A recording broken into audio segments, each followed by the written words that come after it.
ঘুম ভেঙে যায় আমাদের।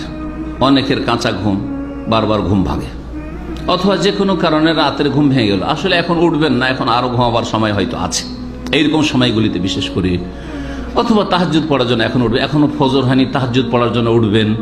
একেবারে শেষ যখন ফিনিশ করে ঘুম থেকে উঠছেন তখন তো দোয়া আছে। কি দোয়া আছে? আল্লাহুম্মা আলহামদুলিল্লাহিল্লাযী আহইয়ানা বাদা মা আমাতানা ওয়া ইলাইহিন নুশুর। কিন্তু রাতের মাঝখানে সে তাহাজ্জুদের সময় অথবা এমনিতেই হঠাৎ করে অনিচ্ছাকৃত ঘুম ভেঙে গেল, তখন কি দোয়া পড়বেন বা কি জিকির আজকার করবেন? এই আমলগুলি খুব সহজ, আর করে দেখবেন এর অনেক ফলাফল আছে। আখিরাতের ফলাফল ছাড়া, নেকির ফলাফল ছাড়া দুনিয়ার ফলাফল আছে। এই যে ঘুম ভেঙে যাচ্ছে, আপনি ওই সময় এই জিকির আজকারগুলি যদি পড়ে নেন, এক তো ওই সময় দোয়া করলে দোয়া কবুল হয়, গাফিলতি দূর হইল। 2 নম্বর, শয়তান আশেপাশে থাকলে বিতাড়িত হইল।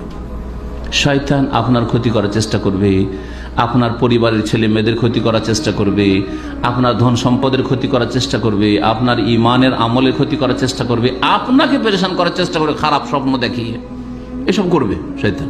বহু রকমের শয়তানের অনিষ্ট রয়েছে, এগুলি থেকে হেফাজতে থাকবেন। সহিহ বুখারীর হাদিস আপনাদেরকে শোনাই। উবাদা ইবনে সামিত রাদিয়াল্লাহু তাআলা আনহু থেকে বর্ণিত, বলছেন কালা রাসূলুল্লাহ সাল্লাল্লাহু আলাইহি ওয়াসাল্লাম, নবী সাল্লাল্লাহু আলাইহি ওয়াসাল্লাম বলেছেন, মান তাআররা মিনাল লাইল, কেউ যদি রাতে জেগে যায়, নিদ্রা ভেঙে গেল, ফাকালা, তারপরে বলল লা ইলাহা ইল্লাল্লাহ ওয়াহদাহু লা শারীকা লাহু লাহুল মুলকু ওয়া লাহুল হামদু ওয়া হুয়া আলা কুল্লি শাইইন কাদির, কালিমা তাওহীদ 1 নম্বর মনে রাখেন। 2 নম্বর, তারপরে বলবে সুবহানাল্লাহ আলহামদুলিল্লাহ ওয়া লা ইলাহা ইল্লাল্লাহ আল্লাহু আকবার ওয়া লা হাওলা ওয়া লা কুওয়াতা ইল্লা বিল্লাহ। যদি কালিমা তাওহীদ প্রথমটা ধরেন তাহলে কয়টা হইল? 6টা কালিমা হইল। লা ইলাহা ইল্লাল্লাহু ওয়াহদাহু লা শারীকা লাহু লাহুল মুলকু ওয়া লাহুল হামদু ওয়া হুয়া আলা কুল্লি শাইইন কাদির 1। তারপরে বললেন কি? সুবহানাল্লাহ আলহামদুলিল্লাহ লা ইলাহা ইল্লাল্লাহ আল্লাহু আকবার ওয়া লা হাওলা ওয়া লা কুওয়াতা ইল্লা বিল্লাহ। কোনগুলি মুখস্থ নেই আপনাদের? এমন কেউ আছেন যে মুখস্থ নেই কিন্তু আমল আছে? আল্লাহ পাক আমল করার তৌফিক দান করুন। মুশকিলটা হচ্ছে আমলের কাছে গিয়ে কেন করছেন না আমল? এটি আপনার লাভ, জি আপনার লাভ প্রথম, তারপরে আপনার ছেলে মেয়েদের লাভ, আপনার বাড়ির বরকত, আপনার দিন দুনিয়ার লাভ, সব রকম লাভ এতে রয়েছে। চেষ্টা করবেন আমল করার। আজকে যার ঘুম ভেঙে যাবে মনে রাখবেন যে ঘুম ভাঙলে আমি এই পড়ব।